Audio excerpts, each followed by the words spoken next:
विशाल नामक 40 वर्षीय व्यक्ति 7 माह के बाद अपने भरे पूरे परिवार में लौट रहा था। विशाल शहर से बाहर नौकरी करता था। 7 महीने का अपना पूरा पैसा इकट्ठा करके वह अपने घर लौट रहा था। उसके परिवार में उसकी पत्नी थी और 2 बच्चे। विशाल रेलगाड़ी से अपने घर का सफर तय कर रहा था।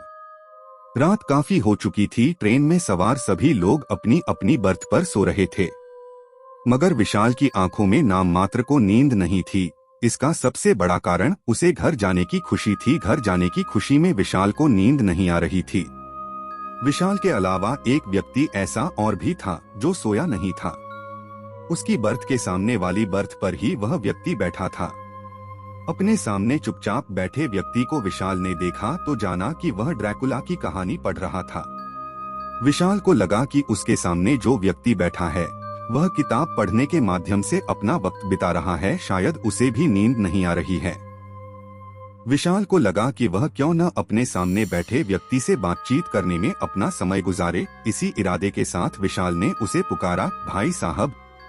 किताब पढ़ रहे व्यक्ति ने उसकी आवाज को अनसुना करके उस पर कोई ध्यान नहीं दिया। भाई साहब। दूसरी आवाज पर उसने किताब नीचे करके विशाल को सपाट दृष्टि से देखा। उसके चेहरे पर भी सपाट भाव ही थे।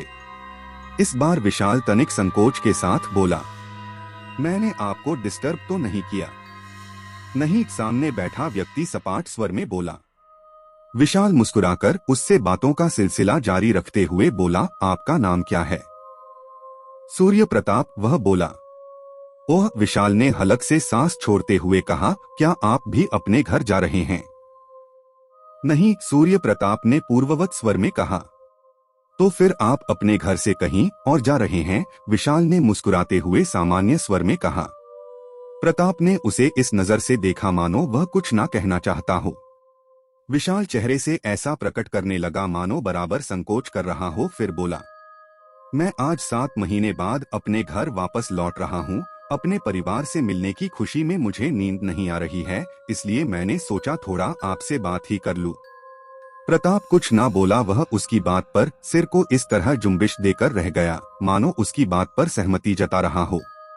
प्रताप के हाव भाव से साफ जाहिर था कि वह बात करने के मूड में बिल्कुल नहीं था। वह निरंतर जता रहा था कि जैसे उसे इस समय बात करना बिल्कुल अच्छा न लग रहा हो।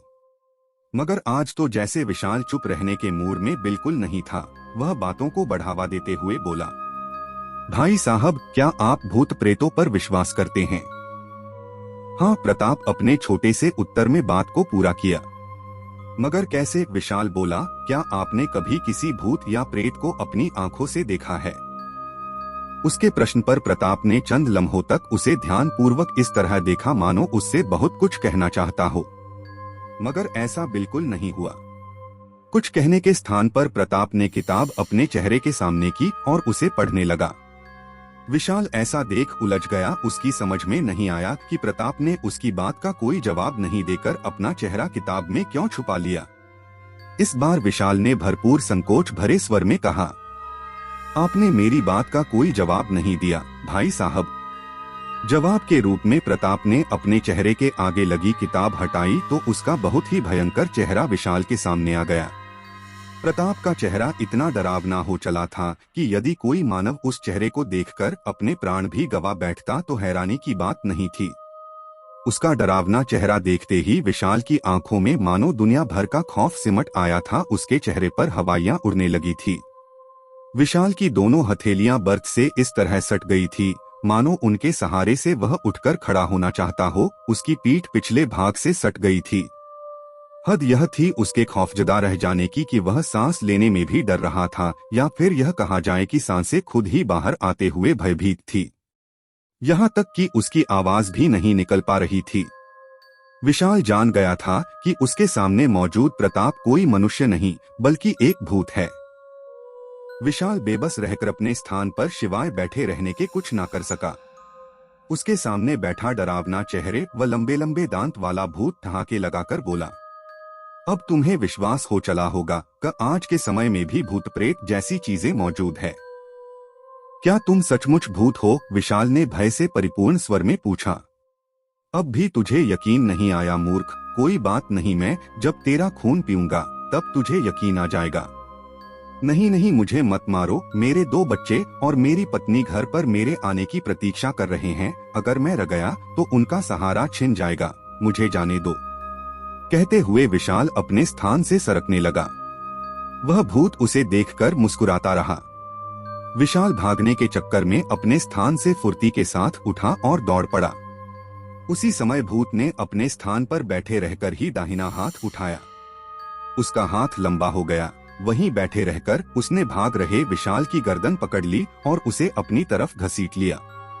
विशाल चिल्लाया, बचाओ बचाओ। उसकी पुकार सुन रेल में सवार सभी यात्री उसके पास चले आए।